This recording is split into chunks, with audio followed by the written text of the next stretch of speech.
Seeking a quiet refuge from her ruthless billionaire relatives, a penniless and exiled heiress purchased a crumbling church on the coast of Maine.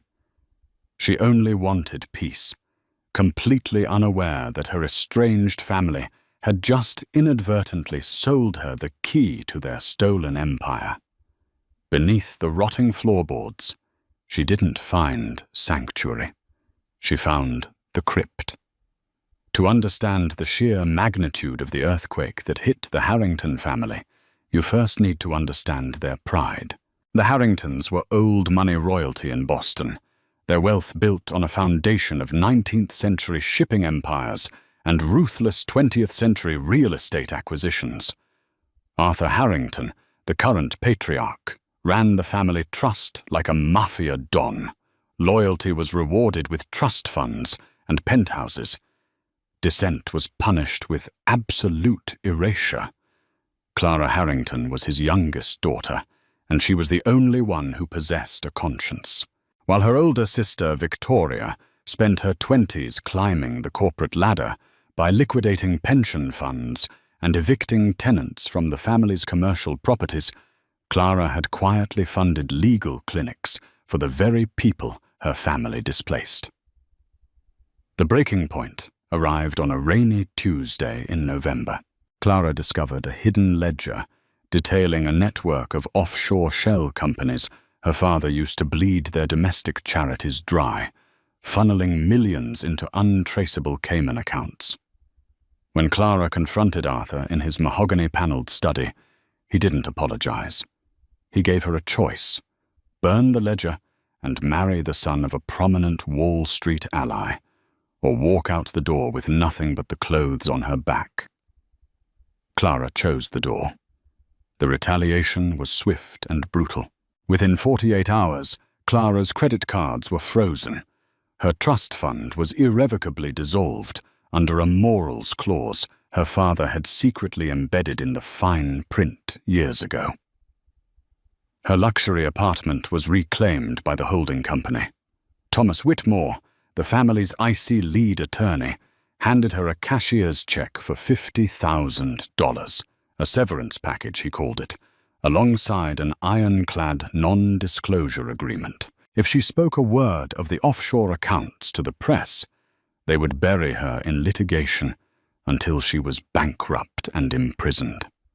Exiled, blacklisted from every major firm in New England by her father's influence, and entirely alone, Clara drove north. She needed to disappear. She needed a place where the Harrington name meant absolutely nothing. 3 months later, shivering in a folding chair at a county tax auction in rural Penobscot County, Maine, Clara found her refuge.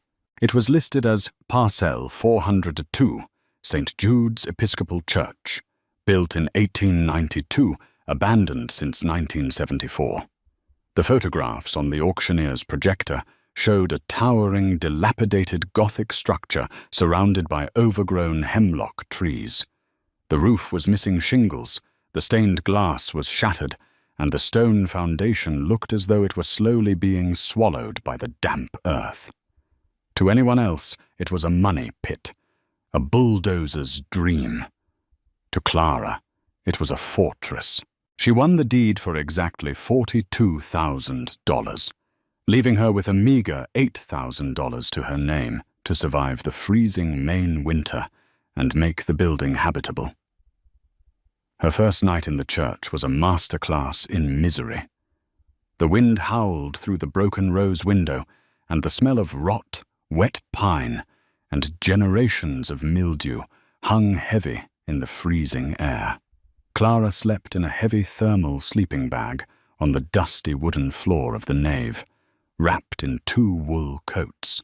Her phone buzzed in the darkness. It was a text from her sister, Victoria. "Dad heard you bought a ruined church in the woods. Are you starting a cult or just getting used to living with the rats?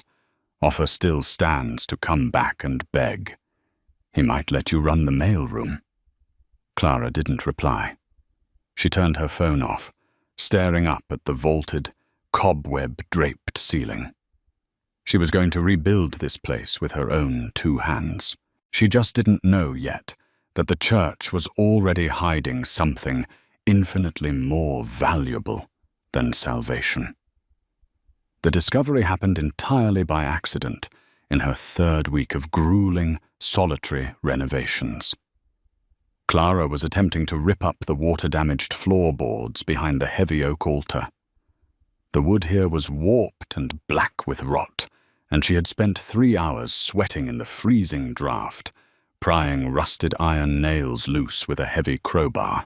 She drove the heavy iron bar down to gain leverage under a stubborn plank. Instead of the dull thud of solid earth or a basement subfloor, the crowbar struck something hard. A sharp, echoing clang rang out through the empty church. It sounded like thick, hollow metal. Frowning, Clara wiped the sweat from her forehead and knelt down in the dust. She wedged the crowbar deeper and threw her entire body weight backward. The rotting floorboards gave way with a violent, splintering screech. Beneath the century-old wood, there was no dirt.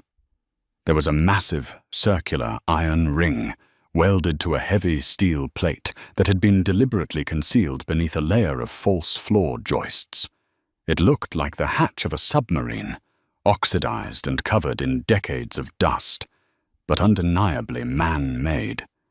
And it was bolted shut from the outside. Clara's heart began to hammer against her ribs. She was miles away from the nearest neighbor. No one knew this hatch was here. Scavengers and urban explorers had looted St. Jude's of its copper pipes and brass fixtures decades ago, completely unaware of what they were walking over. Grabbing a heavy flashlight from her toolbox, Clara threaded a thick nylon rope through the iron ring, bracing her boots against the stone base of the altar. She pulled. For a terrifying moment, the hatch didn't budge. Then, with a horrific, grinding groan of rusted hinges, the steel plate shifted. A rush of stale, freezing air blasted up from the darkness, smelling faintly of machine oil and old paper. Clara aimed her flashlight down into the abyss. It wasn't a crawl space. It was a descending staircase made of poured concrete, leading deep into the earth. Clara stood at the edge of the hole for what felt like hours. Rational thought told her to step back, to call the local sheriff or the county historian. But an inexplicable, magnetic pull drew her toward the stone steps. This church had been abandoned in the 1970s, but the concrete work on these stairs looked much older. Depression era, perhaps.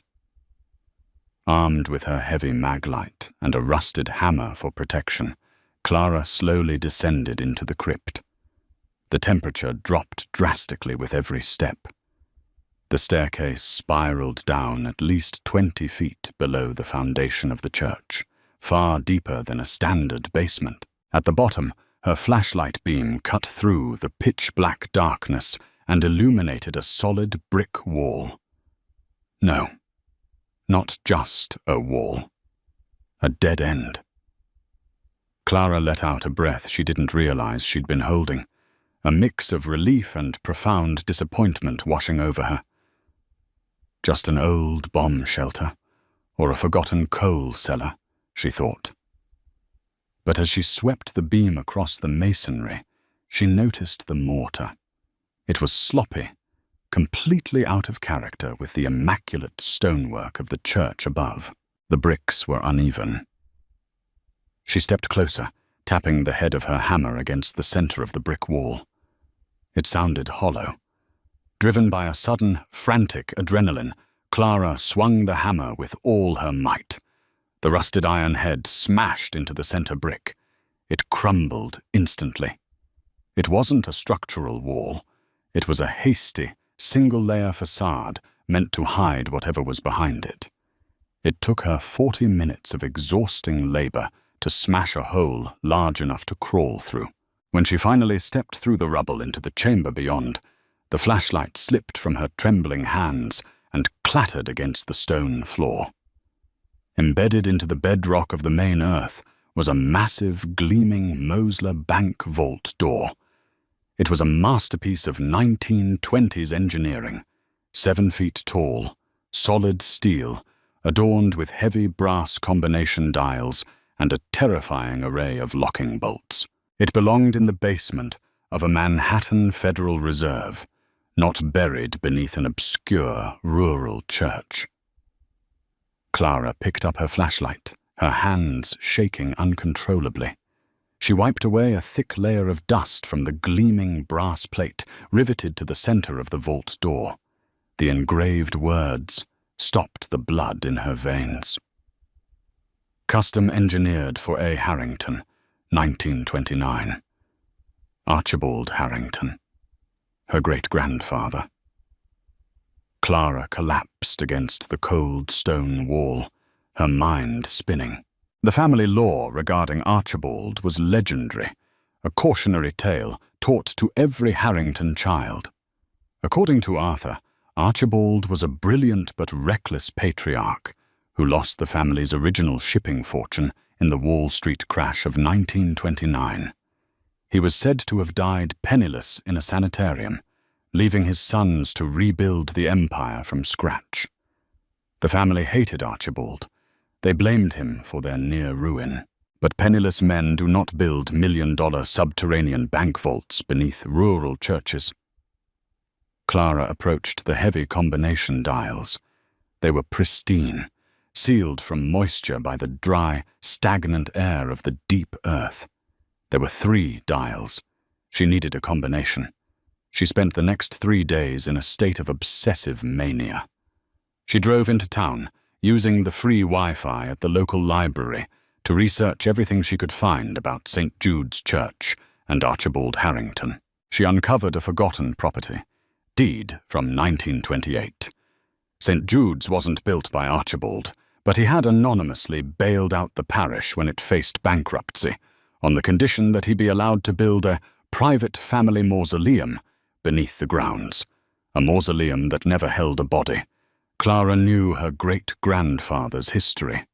He was obsessed with numbers, dates, and the legacy of the Harrington name.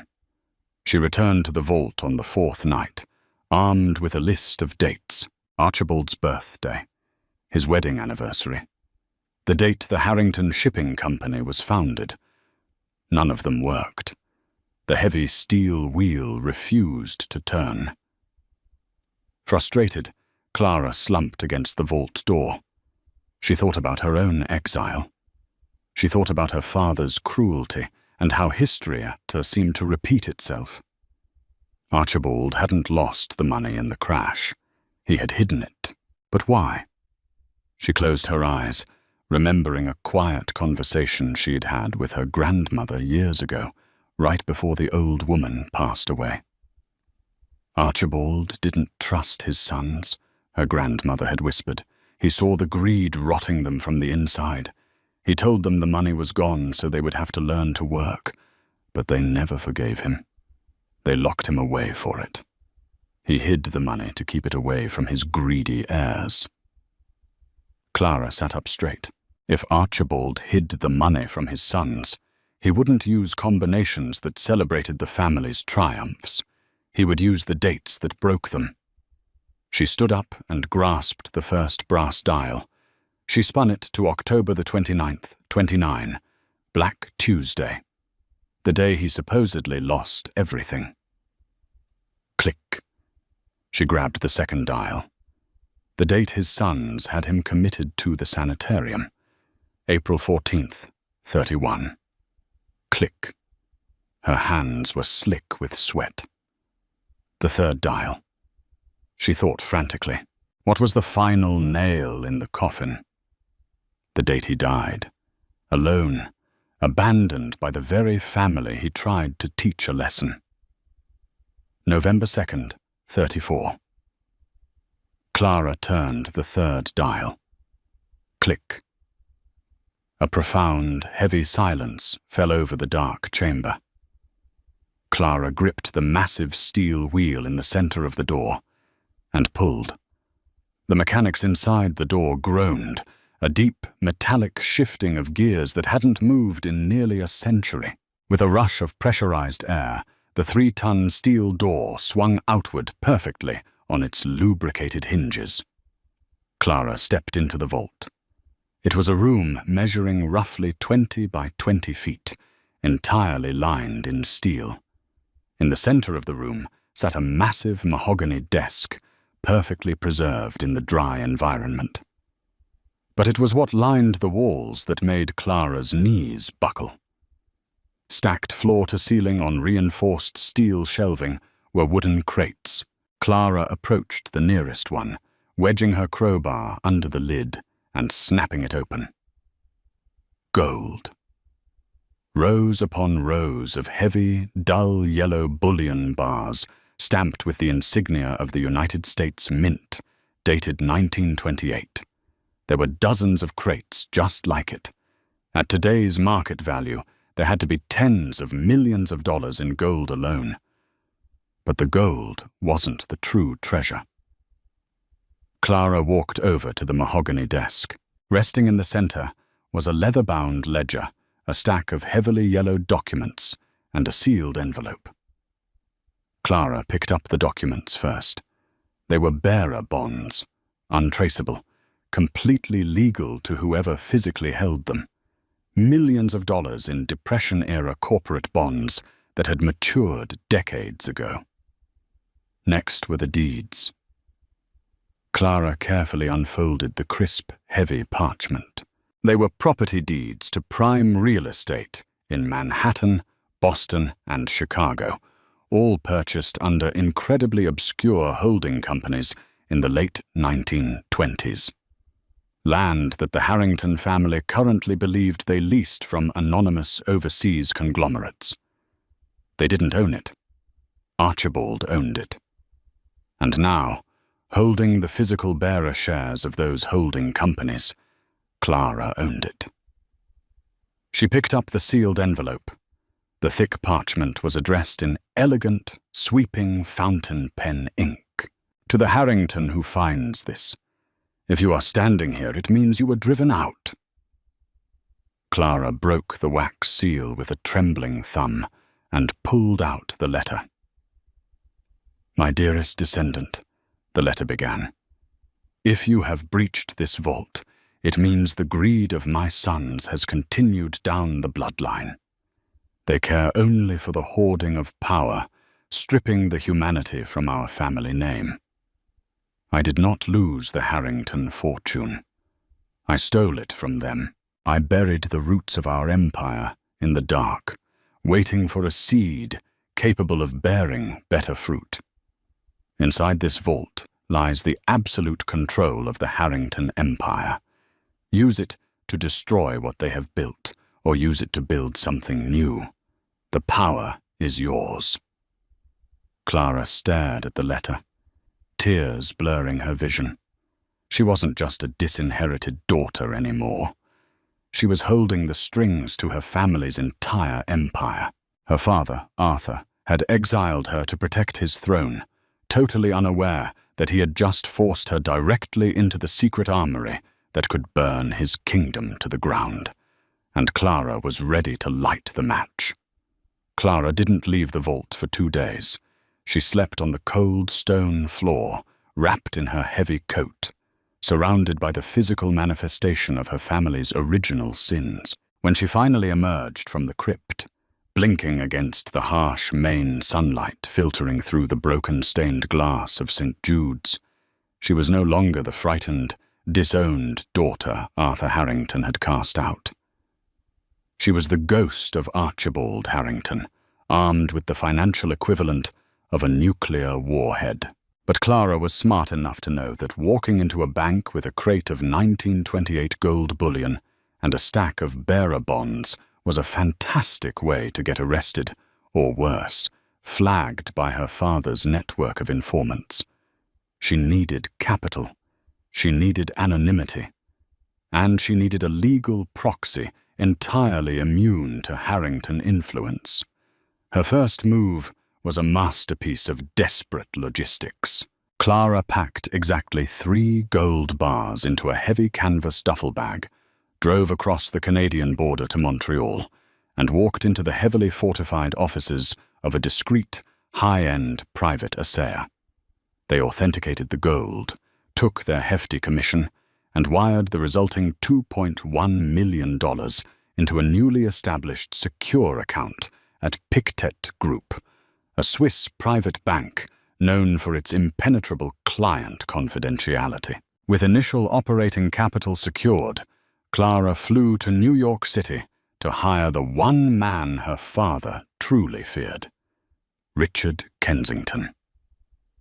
Kensington was a senior partner at Skadden, Arps, Slate, Maher and Flom, a titan of corporate litigation known for orchestrating some of the most brutal hostile takeovers in Wall Street history.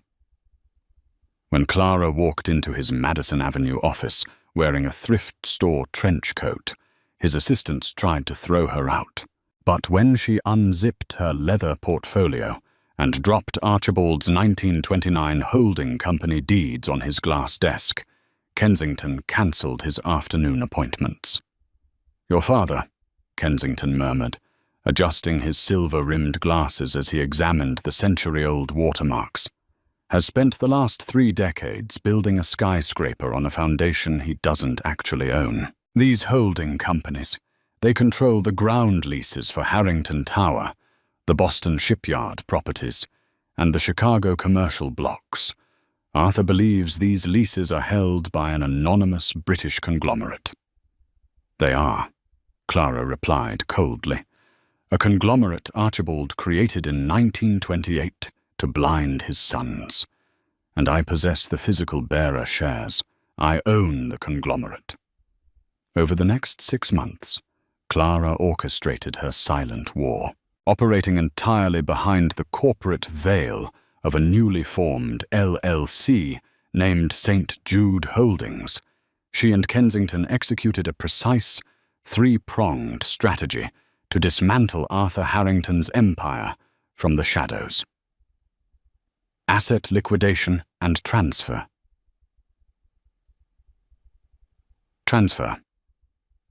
Kensington quietly engaged Brinks Global Services to extract the remaining gold bullion from the main crypt under the cover of darkness. The gold was moved to a secure depository in Delaware, while the millions in matured Depression-era corporate bonds were meticulously authenticated and cashed out through Swiss intermediaries.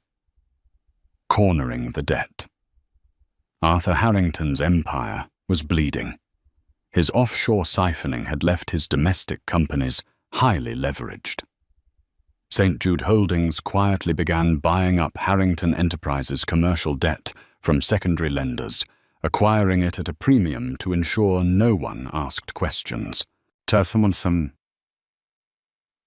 The squeeze. Once Clara owned 60% of her father's outstanding debt, Kensington initiated the trap. He triggered clauses in the loan agreements requiring immediate repayment due to technical defaults Arthur had been covering up for years. By October, Harrington Enterprises was suffocating. Arthur's credit lines were frozen. His Wall Street allies, sensing blood in the water, abandoned him. He was facing total liquidation. Desperate, Arthur sought a bailout. His broker brought him a single lifeline, a massive debt-for-equity swap offered by his largest anonymous creditor, St. Jude Holdings. The terms were draconian. The LLC would absorb the debt and provide a $500 million cash injection, but in exchange, they required 51% controlling interest in Harrington Enterprises and the immediate, irrevocable resignation of the current CEO and board of directors. Arthur had no choice. He was trapped. He agreed to sign the surrender. The final trap snapped shut on a freezing Tuesday morning in November, exactly 1 year to the day after Clara had been exiled. The emergency signing was held in the glass-walled executive boardroom on the 50th floor of Harrington Tower in downtown Boston. The mood was funeral.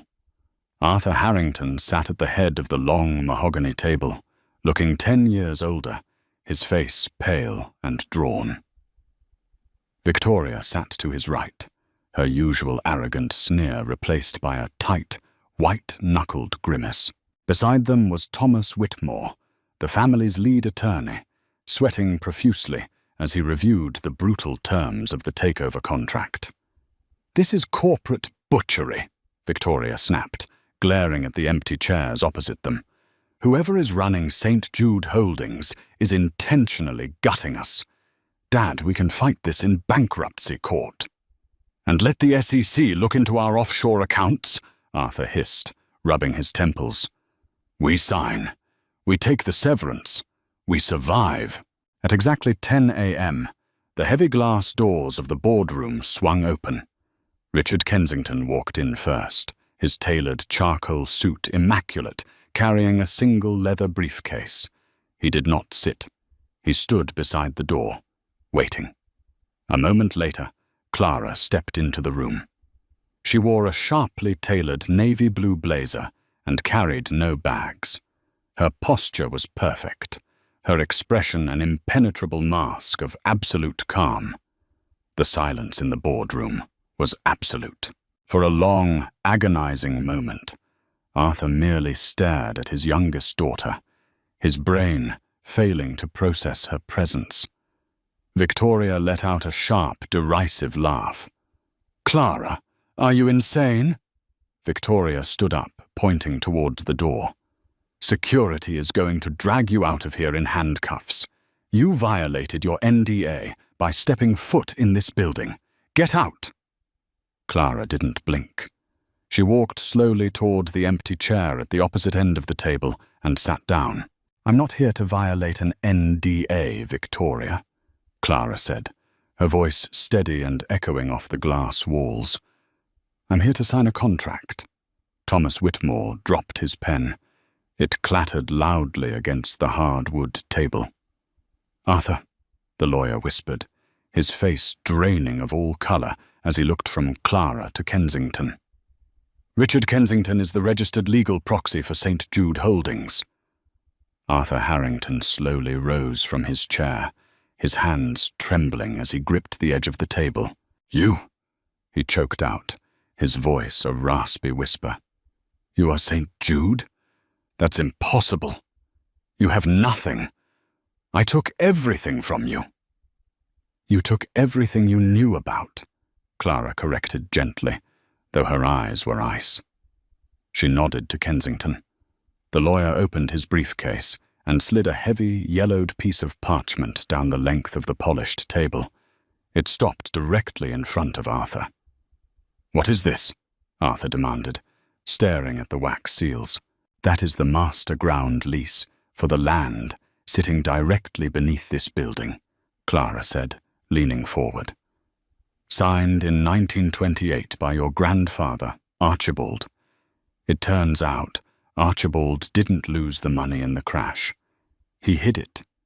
He hid it because he knew you and his other sons would use it to destroy people.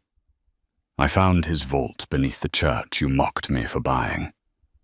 Victoria sank slowly back into her chair, her mouth opening and closing in silent shock. "I bought your debt, Dad," Clara continued, her voice rising with quiet, undeniable authority. "I own your loans. I own the ground beneath your feet. I own the walls of this tower. You are sitting at my table." Arthur looked as though he had been physically struck. The arrogant, untouchable patriarch was suddenly gone, replaced by a terrified, hollowed-out old man staring at the ghost of the grandfather he had despised. "Clara, please," Arthur stammered, his voice breaking. "You're a Harrington. We are family. You can't destroy your own legacy." "I am not destroying the legacy," Clara said, standing up. "I'm finally honoring it." She pointed to the contract sitting in front of Thomas Whitmore. "Sign the transfer, Arthur, or I will evict you from this building by noon, default your loans by 2, and hand your offshore ledgers to the federal prosecutor by 5. Your choice. Arthur Harrington looked at the contract. His hands shook violently as he picked up the pen. With a jagged, defeated scrawl, he signed away his emper. He didn't say another word. He simply stood up, looking entirely broken, and walked out of the boardroom. Victoria followed him, her head bowed in absolute silence. Clara stood alone in the glass tower, looking out over the Boston skyline. She had won. But it wasn't about revenge. It was about reclamation. Over the next 2 years, the mysterious new CEO of Harrington Enterprises radically transformed the company. Clara liquidated the predatory commercial real estate divisions and poured hundreds of millions into affordable housing initiatives and domestic infrastructure. The offshore accounts were quietly repatriated and heavily taxed, the funds directed into legitimate charitable trusts. As for St. Jude's Episcopal Church, Clara never sold it. She spent millions restoring the Gothic masterpiece to its original 1892 glory, preserving the breathtaking stained glass and towering hemlocks. She didn't turn it into a home or a corporate retreat. She turned it into a community center and a massive public library for the rural county that had given her refuge.